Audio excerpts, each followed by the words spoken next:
Hi friends, कसे आहात? I hope मित्रांनो तुम्ही अतिशय आनंदात असाल. मित्रांनो, आज आपण घेत आहोत स्टँडर्ड 8 सब्जेक्ट आहे general science, chapter number 6 composition of मॅटरमधील दुसरा व्हिडिओ. मित्रांनो, चॅनलवर नवीन असाल तर चॅनल सबस्क्राईब करा, जेणेकरून तुम्हाला सर्व व्हिडिओ जिथे पाहायला मिळतील. चला मित्रांनो, सुरू करूया chapter number 6. Chapter number 6 composition of matter. मित्रांनो, आपण कंपोजिशन मॅटरचा हा आपला सेकंड व्हिडिओ. पहिला व्हिडिओ तुम्ही पाहिलाच असेल. सपोज तो मिस केला असेल तर डिस्क्रिप्शन बॉक्समध्ये त्याची लिंक दिली आहे, तो जरूर बघा, अतिशय तो इम्पॉर्टंट आहे. ओके, थोडक्यात मित्रांनो आपण रिमाइंड करूया की आपण नेमकं फर्स्ट लेक्चरमध्ये, फर्स्ट व्हिडिओमध्ये आपण काय पाहिलं. आपण पाहिलं very states of matter. There are 3 states: solid, liquid and gas. यामधला आपण फरक जो आहे तो बघितला होता मित्रांनो. त्याचप्रमाणे मित्रांनो, हा जो एक्सपेरिमेंट दिला आहे त्यावरनं आपण in the atom and intermolecular force of attract acts between the particles आपण हे पाहिलं. त्याचप्रमाणे in solid the intermolecular force is very strong, in liquid intermolecular force is moderate, gas intermolecular force is very weak. हे आपण उदाहरणं देऊन मित्रांनो त्यामध्ये पाहिलं होतं. त्याचप्रमाणे मित्रांनो आपण पुढे जर बघितलं तर आपण characteristics of states of matter हा जो टेबल आहे त्याचाही आपण अभ्यास केला होता. त्यात हा जो पुढचा टेबल दिला आहे तो पण आपण फिल केला होता, ज्यामध्ये केमिकल फॉर्म्युले, टाईप्स ऑफ मॅटर याचा आपण तो फिल केला. त्याचप्रमाणे एलिमेंट्स, कंपाऊंड, मिक्सचर याबद्दलसुद्धा आपण माहिती घेतली. त्यामुळे तो अतिशय इम्पॉर्टंट व्हिडिओ, तो मिस करू नका, नक्की बघा. त्याचप्रमाणे मित्रांनो, what is the difference between element, compounds and mixture या टेबलवरनं ते आपण एक्सपिरियन्स केलं किंवा ते आपण पाहिलं असं आपल्याला म्हणता येईल.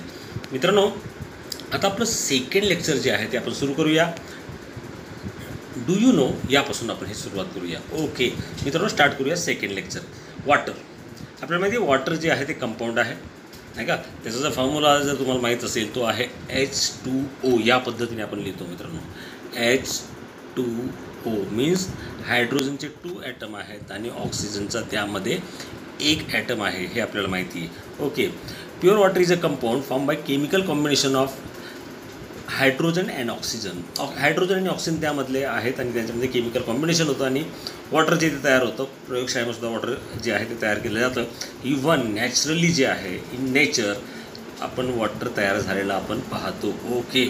आता मित्रांनो, यामध्ये नेमकं काय प्रोपोर्शन आहे ऑक्सिजन आणि हायड्रोजनचं, तर ते इथे दिलेलं आहे बघा. The proportion of its constituents elements oxygen and hydrogen by weight is always 8:1. मित्रांनो, हे वेट जे आहे हे कधीही बदलत नाही. हे अतिशय इम्पॉर्टंट आहे. यांचं जे वेट आहे ते ऑलवेज या रेशोमध्ये असते, 8:1. त्याचप्रमाणे मित्रांनो, hydrogen is an inflammable gas. आपल्याला माहिती आहे हायड्रोजन जो आहे हा ज्वलनशील वायू, स्वतः जळतो. त्याचप्रमाणे ऑक्सिजन गॅस सपोर्ट कंबस्टन्स, म्हणजे ऑक्सिजन जो वायू आहे तो ज्वलनास मदत करतो, हे आपण जाणतो. मित्रांनो, हे लक्षात घ्या. हायड्रोजनची प्रॉपर्टी आहे तो स्वतः जळतो आणि ऑक्सिजन जो आहे तो ज्वलनाला मदत करतो. हे तुम्ही प्रयोगामध्ये सुद्धा बघितलं असेल बघा. हा प्रयोग तुम्ही घरी करू शकता. समजा एखादी कॅन्डल घ्या, मेणबत्ती घ्या, तिला पेटवा, नाही का. समजा या पद्धतीने समजा ती मेणबत्ती असेल, ओके, तिला आपण पेटवली तर ती पेटणार आहे आणि नंतर ती जो ट्रान्सपरंट ग्लास जो असेल तो तुम्ही झाका. कदाचित तुम्ही हा प्रयोग 7th केला असेल. ओके. काही वेळेपर्यंत ती जळते आणि नंतर ती विझते. याचं कारण काय, यामध्ये असलेला ऑक्सिजन संपतो आणि ऑक्सिजन नसेल तर मग कोणतीही जळण्याची क्रिया होत नाही. ओके. मग मित्रांनो, इथं सांगायचं काय मला, तर हायड्रोजन जर बघितला तर हा इन्फ्लेमेबल आहे, हायली इन्फ्लेमेबल आहे. And oxygen gas suppose to combustion, but त्यापासून तयार झालेलं कंपाऊंड म्हणजे पाणी मात्र हे आगीला उलट विझवतं. म्हणजे थोडक्यात आपल्याला म्हणता येईल हे जे आहे फायरला विझवतं असं आपल्याला सांगता येईल. म्हणजे हायड्रोजनची कोणतीच प्रॉपर्टी पाण्यामध्ये नाही आहे आणि ऑक्सिजनची सुद्धा कोणतीही प्रॉपर्टी पाण्यामध्ये येत नाही, हे आपल्याला लक्षात येतं. म्हणजेच काय, जे त्याच्यामधले कन्स्टिट्युएंट एलिमेंट्स आहेत त्यांची कोणतीही प्रॉपर्टी कंपाऊंडमध्ये येत नाही. ओके, हेच इथे सांगितलं आहे. पुढे मित्रांनो बघूया मिल्क. आता मिल्क, वॉटर जे हे कंपाऊंड होतं, आता मिल्क जे हे मिक्सचर आहे. Okay. Milk is a mixture of, आता याच्यामध्ये नेमके ते घटक कोणते आहेत, कोणकोणते आहेत बघा. तर वॉटर आहे, नॅचरली वॉटर असतं, lactose, fats, protein and new for natural substance आणि अजून काही एलिमेंट्स असतील सबस्टन्स असतील. Okay. The proportion of various ingredients of milk is different as per it's source. आता मित्रांनो ज्याप्रमाणे पाण्यामध्ये जे फिक्स होतं वेट हायड्रोजन आणि ऑक्सिजनचं 8:1 तसं याच्यामध्ये नसतं. याच्यामध्ये असणारे इंग्रेडियंट कोणकोणते आहेत बघा. वॉटर आहे, लॅक्टोज आहे, फॅट आहे, प्रोटीन आहे. तर यांचं जे प्रमाण आहे ते फिक्स नसतं. कशामध्ये? दुधामध्ये. हे आपल्याला माहिती आहे. याचं बघा the proportion of fats in cow milk is 3:5. आता जे गाईचं दूध आहे त्याच्यामध्ये फॅट जे ते 3 ते 5% असतात. मात्र तेच जर बफेलो मिल्क असेल त्यामध्ये 6 to 9% आहे. म्हणजेच इथे थोडक्यात काय ते एलिमेंट जे आहे ते फिक्स नाही आहे, ते वेगवेगळ्या प्रकारचे असतात. The ingredients of water is naturally present in large proportion in a milk. पाणी जे हे नॅचरलीच त्या दुधामध्ये असते. काही वेळेस पाणी टाकतातही, परंतु लार्ज प्रोपोर्शनमध्ये सुद्धा पाणी या मिल्कमध्ये ऑलरेडी असतेच. Okay. Therefore milk exist in liquid state आणि त्यामुळेच मिल्क जे आहे ते लिक्विड स्टेटमध्ये आहे. The sweetness of milk due to the ingredient is called lactose. आता आपण जर बघितलं तर दुधाला थोडा गोडवा असतो मित्रांनो. याचं कारण काय? त्याच्यामध्ये अजून एक घटक आहे तो म्हणजे लॅक्टोज. तो प्रेझेंट आहे, त्यामुळे त्याचा गोडवा आपल्याला जाणवतो. Okay. In other word the properties of the consumed substance are retain in milk. त्यामुळे काय होतं? लॅक्टोज हे गोड आहे. ओके. म्हणजे याची प्रॉपर्टी थोडक्यात काय गोडवा असण्याची आहे आणि दूध आपल्याला गोड लागतं. म्हणजे याच्या ज्या प्रॉपर्टी आहेत त्या जशाच्या तशा राहतात मिक्सरमध्ये. या फरक काय मध्ये कंपाऊंड आणि मिक्सरमध्ये तुम्हाला सांगता येईल बघा. कंपाऊंडमध्ये जे त्याच्यामधले इन्ग्रेडियंट घटक आहेत, एलिमेंट्स आहेत, त्याच्या प्रॉपर्टी चेंज होतात. इथे मात्र तसं होत नाही. याच्या प्रॉपर्टी ज्या आहेत या असतात रिटेन इन मिल्क, म्हणजे ते जशाच्या तशा असतात. हेच इथे आपल्याला सांगितलं आहे. ओके मित्रांनो, पुढे जाऊया. Types of element. Take the following objects. Iron nail म्हणजे थोडक्यात लोखंडी खिळा, copper wire, aluminium wire, a piece of coal म्हणजे मित्रांनो कोळसा. Okay. Rub each object on a fresh surface of sandpaper and observe. Hammer each object with force. थोडक्यात आपल्याला काय करायला सांगितलं ते आपल्याला कळालं असेल. हा टेबल जो आहे तो आपल्याला भरायचा आहे. ओके. तर मित्रांनो तो नेमका टेबल काय ते आधी आपण बघूया. ऑब्जेक्ट आपल्याला दिलेले आहेत. तुम्ही हे ऑब्जेक्ट सगळे जाणतात, तुम्ही ते पाहिलेले आहेत. आता नेमके कोणकोणते ऑब्जेक्ट आहेत त्याच्यामध्ये बघा. आयर्न नेल म्हणजेच काय थोडक्यात लोखंडी खिळा जो आहे तो त्यामध्ये दिलेला आहे आपल्याला. कॉपर वायर तांब्याची वायर तुम्हाला माहिती आहे. त्याचप्रमाणे ॲल्युमिनियमची वायरसुद्धा तुम्ही पाहिलेली आहे. आणि कोल पीस म्हणजे थोडक्यात आपल्याला सांगता येईल मित्रांनो कोळशाचा जो तुकडा असतो त्याला आपण कोल पीस असे म्हणतो. ओके. पहिला टेबल भरूया बघा. If the surface shining yes or no. तुम्ही सर्वांनी लोखंडी खिळा बघितलेला आहे. ओके. तर तुम्हाला कळालं असेल त्याचा सरफेस जो आहे तो शायनिंग करतो का, त्याला चकाकी आहे का ते तुम्हाला कळेल. तर इथे आपल्याला नक्की सांगता येईल यस. इथे आपल्याला लिहिता येईल yes. Okay.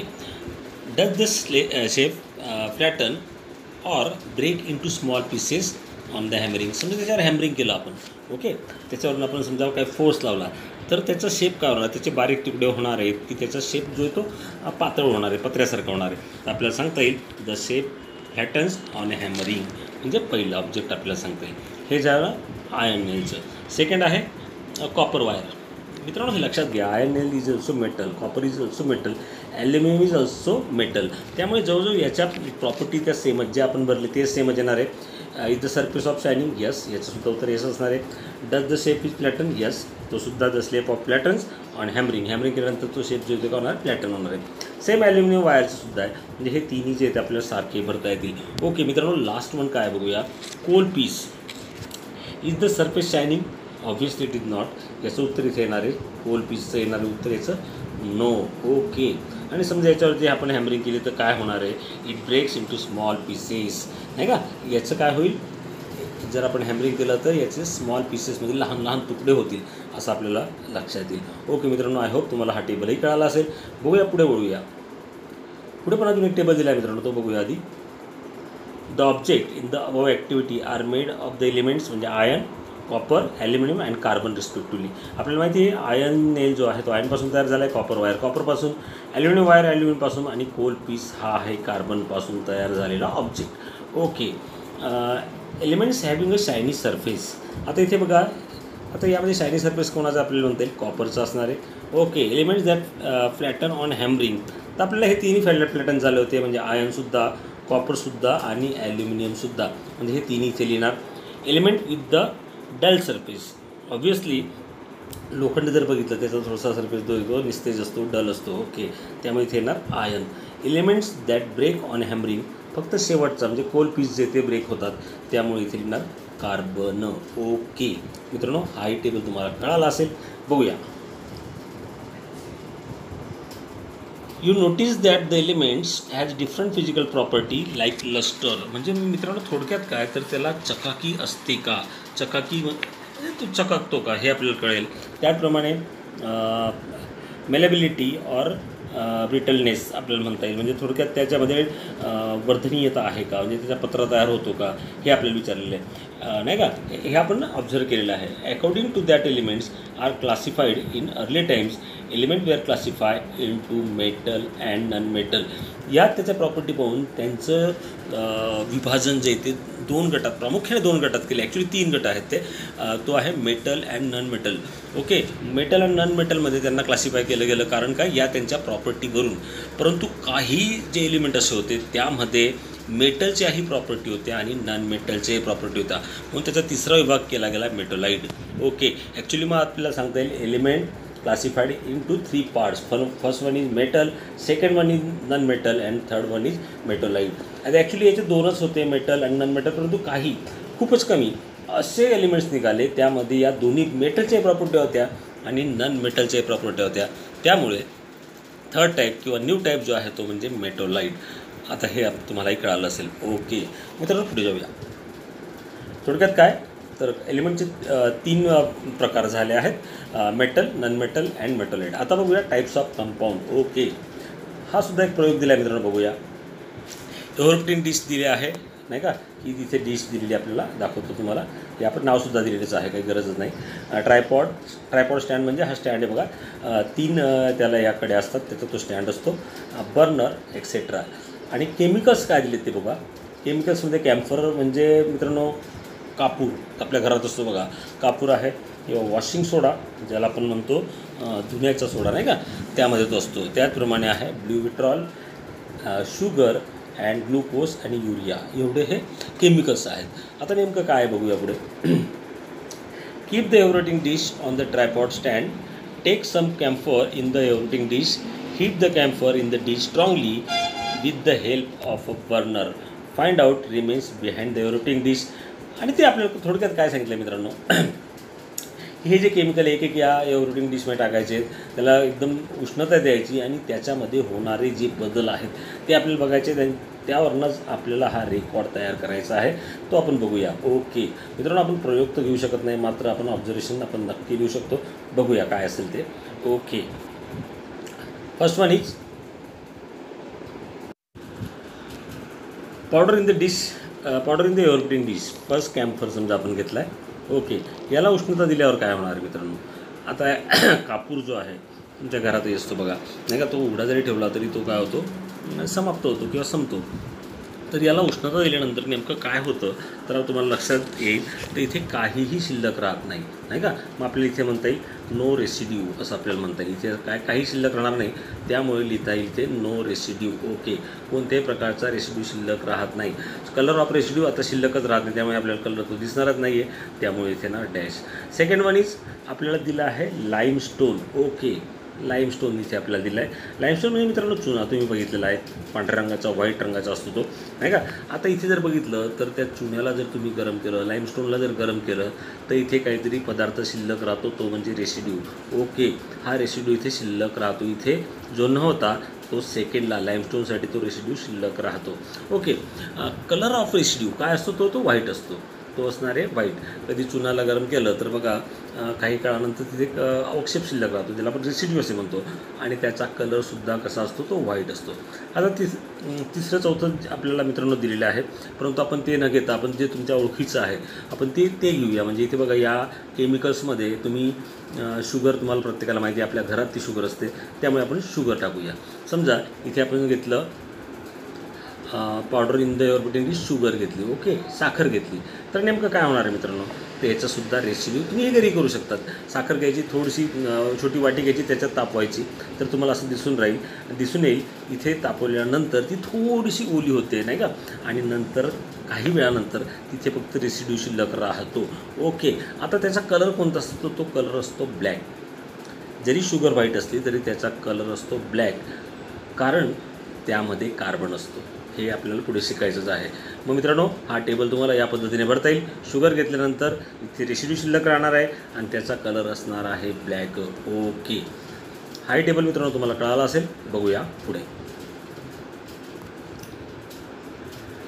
You saw in the above activity that on heating strongly some compounds give a residue while others do not give any residue. म्हणजे आपण थोडक्यात जे आपण इथे बघितलं ते इथे सांगितलेलं आहे. जर आपण काही केमिकल्स आहेत त्यांना जर आपण हीट केली तर असं दिसून येतं काहींमध्ये रेसिड्यू शिल्लक राहतात, काहींमध्ये ते राहत नाहीत. हे इथे सांगितलेलं आहे मित्रांनो. आता in case there combustion is not complete, black colour carbon remains behind the residue. काही जे गॅसेस आहेत, काही जे आपल्याला म्हणता येईल केमिकल्स आहेत, त्यांच्यामध्ये काय होतं की कार्बन असल्यामुळे तो कार्बन जो आहे तो काळा शिल्लक राहतो, त्याचा रेसिड्यू जो शिल्लक राहतो, त्यांना ज्या यामध्ये कार्बन होते त्यांना आपण ऑर्गॅनिक कंपाऊंड असे म्हणतो नाही का. These compounds are called organic compound or carbon compound. आता यांचं एक्झाम्पल काय तर आपल्याला सांगता येईल कार्बोहायड्रेट्स, प्रोटीन्स, हायड्रोकार्बन्स नाही का, अशी बरीच उदाहरणं देता येतील. Even petrol, cooking gas, diesel वगैरे हे सगळे जे आहेत हे काय आहेत, ऑर्गेनिक कंपाऊंड्स आपल्याला असं म्हणता येईल. मित्रांनो लक्षात घ्या, हे ऑर्गेनिक कंपाऊंड्स काय आहेत, कार्याचं कारण एक महत्त्वाचं, यामध्ये कार्बनचा एक भाग असतो, त्यामुळे यांना आपण म्हटलं तर कार्बन कंपाऊंड्स असे आपण यांना म्हणतो. ओके, पुढे बघूया. The camphor, sugar, glucose and urea use the above activity are organic compound. मग आपण इथे जे आपण ॲक्टिव्हिटी घेतली त्यामध्ये हे ऑर्गॅनिक कंपाऊंड्स होते. On the other hand the compound that decompose on strong heating to leave residue behind are inorganic compounds. आता हे कोणकोणते होते तर common salt, soda, rust, blue vitriol, limestone are inorganic compounds. यामध्ये आपण लाईमस्टोन बघितला होता. मात्र मित्रांनो इथे रेसिड्यू जरी शिल्लक राहिला तरी त्याचा कलर व्हाईट होता, म्हणजे त्यामध्ये थोडक्यात काय कार्बन नव्हता नाही का, म्हणून हे सर्व काय आले इनऑर्गॅनिक कंपाऊंड. मग ॲक्च्युली कंपाऊंडचे जे टाईप्स आहेत ते आपल्याला दोन मिळाले आहेत. पहिला आहे ऑर्गॅनिक कंपाऊंड. आता ऑर्गॅनिक कंपाऊंड जो आहे मित्रांनो हे लक्षात घ्या, ऑर्गॅनिक कंपाऊंडमध्ये त्याचं जे ज्वलन आहे ते अपूर्ण होतं, त्यामुळे काय होतं कार्बन शिल्लक राहतो.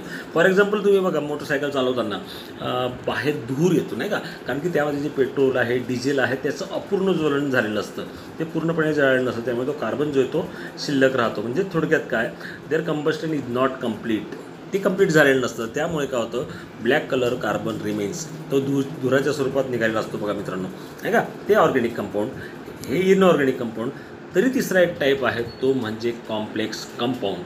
आता कॉम्प्लेक्स कंपाऊंड म्हणजे नेमकं काय, the molecule of compounds have a complex structure form by many atoms in the centre of the structure metal atom. आता त्यामध्ये मेटल ॲटम असू शकतात, are also included a chlorophyll that contains magnesium, hemoglobin that contain iron नाही का. त्याचप्रमाणे आपल्याला सांगतील सायनोकोबामलिन म्हणजे थोडक्यात B12, विटॅमिन B12 हे सांगता येईल. हे this some examples are the complex compound. Complex म्हणजे थोडक्यात जटिल असतात, त्याच्यामध्ये खूप प्रकार असतात किंवा त्यामध्ये खूप एलिमेंट्स असतात असं आपल्याला सांगता येईल. इथे दाखवल्याप्रमाणे बघा मित्रांनो, याच्यामध्ये काय काय मॅग्नेशियम, हिमोग्लोबिन नाही का, त्याचप्रमाणे आपल्याला म्हणजे मेटलसुद्धा आहे याच्यामध्ये हे सांगता येतं. Okay, various atoms in the molecule of compounds are joined by chemical bonds. We are going to look at that later. Okay, पुढे बघूया टाईप्स ऑफ मिक्सर. मित्रांनो टाईप्स ऑफ एलिमेंट आपले बघून झाले. टाईप्स ऑफ एलिमेंट्समध्ये metal, non metal and metalloid. त्याचप्रमाणे आपण types of compounds पाहिले आहेत, organic compound, inorganic compound and complex compound. आता types of a mixer. Okay, ते आपण बघूया. Take a 3 beakers, take a little sand and water in the first beaker. First बीकरमध्ये ठेवायचे आपल्याला sand and water. Take some crystals of blue vitriols and water in second beaker. दुसऱ्या बीकरमध्ये आपल्याला ठेवायचे blue vitriol and water. Okay, and in third बीकरमध्ये आपल्याला ठेवायचे some blue vitriol, sand in third beaker. म्हणजे थोडक्यात बघा मित्रांनो, पहिल्या बीकरमध्ये पुन्हा एकदा आठवण करून देतो, पहिल्या बीकरमध्ये आपल्याला ठेवायचं आहे सँड अँड वॉटर. तुम्ही बघितलेली आहे सँड अँड वॉटर पहिल्या बीकरमध्ये. दुसऱ्या बीकरमध्ये ठेवायचं आहे आपल्याला blue vitriol and water. And in third beaker तिथे ठेवायचं आहे आपल्याला सँड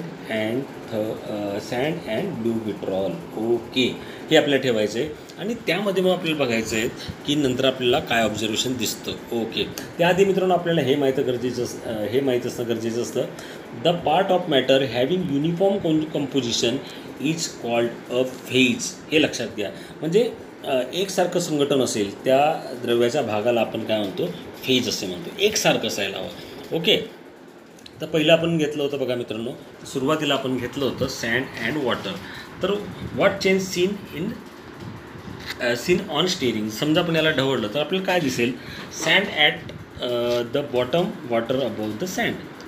सँड मित्रांनो जर असते आपल्याला तळाशी आलेली आपल्याला ती दिसणार आहे, नाही का. म्हणजे अर्थात इथे एक फेज असेल का. एक फेज म्हणजे आपण आत्ताच बघितलं, the part of matter having uniform composition is called phase. तर ऑब्व्हियसली इथे काय दिसणार आहे आपल्याला, तर 2 फेजेस दिसणार आहे. एक वाळू दिसणार आहे आणि एक पाणी दिसणार आहे. सो आपल्याला इथे दिसतील 2 फेजेस. ओके, आता टाईप्स ऑफ मिक्सचर काय होणार हे.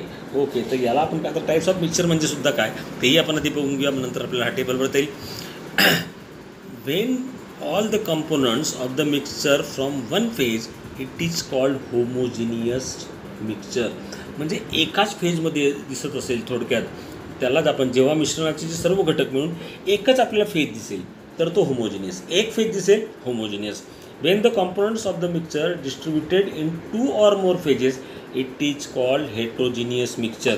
मग मित्रांनो इथे पहिले इथे जर बघा, वाळूची एक फेज दिसते आहे, पाण्याची एक फेज दिसते आहे, means this is homogeneous mixture असं, सॉरी हेट्रोजिनियस मिक्सचर असं आपल्याला म्हणता येईल. कारण की 2 फेज आपल्याला इथे दिसतात नाही का, इथे 2 फेजेस आहेत.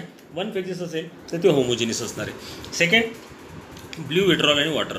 ब्ल्यू विट्रॉल जो आहे हा नेमका ब्ल्यू विट्रॉल जो आहे हा पाण्यामध्ये पूर्णपणे, ज्याप्रमाणे आपण मीठ टाकल्यानंतर मीठ दिसत नाही तसंच ब्ल्यू विट्रॉल टाकल्यानंतर ब्ल्यू विट्रॉल पाण्यामध्ये विरघळतो आणि त्याला निळा रंग जो आहे तो प्राप्त होतो. त्यामुळे आपल्या इथे सेकंड आपण लिहिणार ब्ल्यू विट्रॉल प्लस वॉटर, आपल्याला मिळेल ब्ल्यू कलर्ड सोल्युशन इथे आपल्याला दिसेल. ओके, मात्र हे सिंगल फेज असेल म्हणजे 1 फेज असेल, आणि 1 फेज असेल तर ते होमोजिनियस मिक्सचर असेल. Second is homogeneous mixture. Third one होतं blue vitriol, sand and water. आता सँड आणि वॉटर दोन्ही ॲक्च्युली हे सॉलिड आहेत. हे मिक्स केले तर आपल्याला काय होईल, तर blue colour solution, sand settles down at the bottom, आणि इथे सुद्धा आपल्याला 2 फेजेस दिसतील. ओके, आणि 2 फेजेस असेल तर हे सुद्धा असेल हेट्रोजिनियस मिक्सचर. ओके मित्रांनो, हा टेबलही तुम्हाला कळाला असेल. बघूया पुढे. Okay, take 3 beakers, take 10 gram common salt in the first beaker, 10 gram sawdust in the second beaker, and 10 ml milk in the third beaker. Add 100 ml water to all the 3 beakers and stir. Which of the mixture shows separate water phase? Place the 3 beakers in the front of vertically held the paper and pass a laser beam through the beakers from the opposite sides. Okay. पुढे आपल्याला दिले बघा, at the same time observe what appears on the paper in front of beaker. Also look at the beaker from side. Arrange the filtration assemblies using conical flask, funnel, filter paper for doing filtration. Okay मित्रांनो, थोडक्यात आपल्याला इथे काय सांगितलं बघा, आपल्याला 3 जे थोडक्यात बीकर घ्यायचे आहेत, त्यामध्ये आपल्याला ठेवायचे कॉमन सॉल्ट, त्याचप्रमाणे सॉडस्ट, आणि थर्ड बीकरमध्ये आहे मिल्क. याच्यावरून आपण हा टेबल जो तो पूर्ण करायचा आहे. आता मित्रांनो, हा टेबल आपल्याला जर पूर्ण करायचा असेल तर आपण काय करणार. ओके मित्रांनो, फर्स्ट बीकरमध्ये आपण बघूया. फर्स्ट बीकरमध्ये समजा आपण घेणार आहेत कॉमन सॉल्ट अँड वॉटर. तुम्ही नंतर लिहू शकताय, इथे घेतलं common salt and water. Component of the mixture जे आहेत ते असणारे common salt and water. This is first. Okay, separate aqueous phase seen or not seen. Okay, तर आपल्याला दिसेल मित्रांनो separate aqueous phase not seen, यामध्ये असणारे नॉट सीन. ओके, ट्रान्सपरंट आहे किंवा नाही. मित्रांनो अर्थातच कॉमन सॉल्ट आणि वॉटर तुम्ही घरी आपण मिक्स केलं तर आपल्याला ट्रान्सपरंट दिसतो नाही का. जरी मीठ विरघळलं असेल तरीसुद्धा तो ट्रान्सपरंट असतो, त्यामुळे इथे येणार transparent. Okay. Components are separated or not separated by filtration. आता फिल्ट्रेशन म्हणजे गाळण कागदाने आपल्याला तो फिल्टर करायचा आहे ना, त्याच्याने आपल्याला मीठ वेगळं करता येईल का? Obviously not. ते आपल्याला करता येणार नाही. Compounds are not separated by filtration. कारण काय तर त्या जो फिल्टर कागद असतो त्याचं त्यामधून मिठाचं द्रावण ते सहज पास होतं नाही का, त्यामुळे आपल्याला ते सेपरेट करता येणार नाही. मीठ ॲक्च्युली पाण्यातनं सेपरेट आपल्याला करता येतं, परंतु फिल्ट्रेशन कागदाने ते सेपरेट करता येत नाही. त्यासाठी आपल्याला माहिती आहे ऑपरेशन्स वेगळा प्रयोग आहे, त्याच्याने ते करता येतं. मात्र याचं उत्तर इथे नसणार आहे. Components are not separated by filtration. Okay मित्रांनो, सेकंड बघा. सेकंडमध्ये दिलं होतं आपल्याला sawdust and water. Sawdust माहिती आहे तुम्हाला नाही का, थोडक्यात आपल्याला सांगते लाकडाचा भुसा. ओके. तर सेपरेट ॲक्वियस फेस सीन इथे आपल्याला उत्तर लिहिता येईल. Separate aqueous phase seen. त्याचप्रमाणे इथे बघा हे थोड्याफार प्रमाणात जे हे ट्रान्सपरंट असणार आहे नाही का, तो आपल्याला म्हणता येईल ॲक्वियस फेस ट्रान्सपरंट. ओके. आता हे लाकडाचा भुसा आणि पाणी आपण सहज गाळण कागदाने वेगळा करू शकतो, त्यामुळे आपण इथे लिहिणार components are separated by filtration. फिल्ट्रेशनने आपण लाकडाचा भुसा पाण्यापासून वेगळा करू शकतो. Okay. Third one is milk and water. तिसरं आपण घेऊया मिल्क अँड वॉटरसाठी काय आहे तर मिल्क वॉटरसाठी separate aqueous phase not seen. मित्रांनो, मिल्क वॉटर एकदा जर मिक्स झालं तर त्यांच्या वेगवेगळ्या फेज दिसत नाही, आपल्याला एकच फेज दिसते. So separate aqueous phase not seen. Okay. आणि मित्रांनो, मीठ जे आहे तुम्ही ग्लासमध्ये टाका, तिकडचा भाग तुम्हाला दिसणार नाही. लेझर बीम आपल्याला वापरायला सांगितलं, तर लेझर बीममधून पारदर्शक असेल तर तो पार होणार आहे. त्यामुळे आपल्याला इथे म्हणता येईल हा जे आहे सेकंड ऑब्जेक्ट अपारदर्शक आहे हे आपल्याला सांगता येईल. मित्रांनो, third components are not separated by filtration.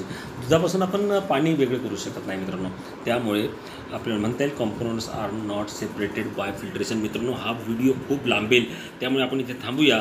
मात्र त्याआधी जर व्हिडिओ आवडला असेल तर लाईक व सबस्क्राईब जरूर करा, तुमच्या मित्रांना शेअर करा आणि सर्वात महत्त्वाचं मित्रांनो, आनंदी राहा. धन्यवाद.